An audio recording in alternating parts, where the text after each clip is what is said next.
Hi! Hello, and welcome to the Daily Almanac for November 8th. So, let's get started. First day in history!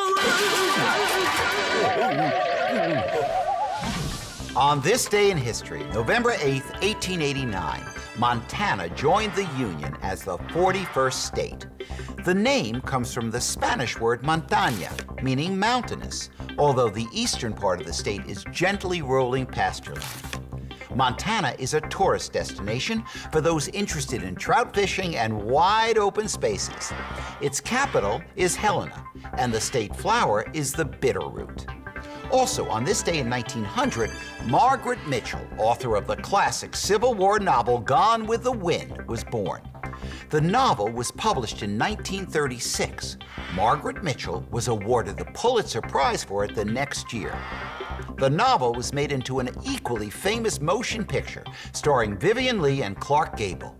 The movie had its world premiere in Atlanta in 1939 with Margaret Mitchell and all of the stars in attendance.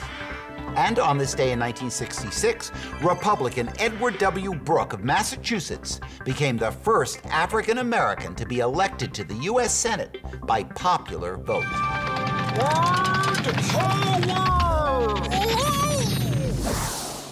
Today on Word Power, we're going to talk about the word majority. The majority of a group is made up by more than half of its members. Lots of decisions in a group are made by taking a vote. When the votes are counted up, the side with more than half of the votes wins. If there's a group with 10 people, how many people would you need to have a majority? You're right, at least 6 people.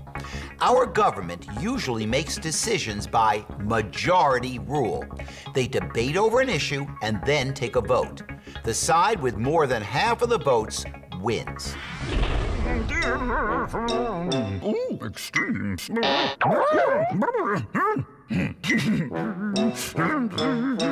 Today on Extremes, we ask, what is the northernmost point of the United States? The answer is Point Barrow, Alaska.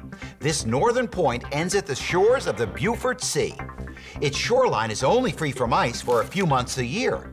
9 miles, or 14.4 kilometers, south of Point Barrow is Barrow City, the northernmost city in the United States. Health tips. Poison oak, poison ivy, and poison sumac can be found in many places. They can grow in the woods, in the park, or even in your own backyard. So here are some things you can do to protect yourself.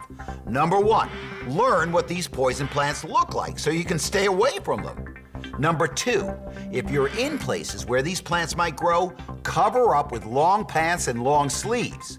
Number 3, if you get oil on your skin, try to shower it off right away and use plenty of soap. And finally, number 4, don't take a bath because the oil can get in the bath water and spread to other parts of your body.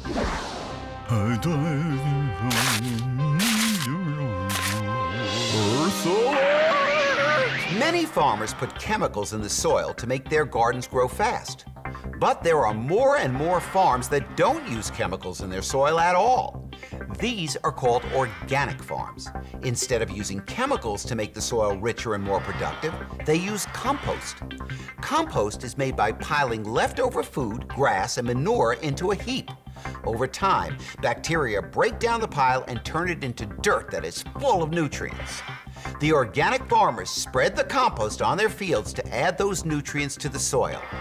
Organic farmers also create a careful plan for rotating crops from one field to the next. Once the field has been used for a year or two, it is left to rest so the soil can regain its nutrients before being planted once again.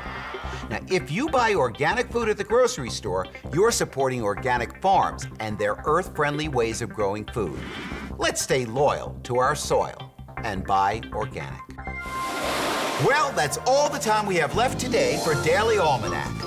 Thanks for stopping by, and I hope to see you tomorrow.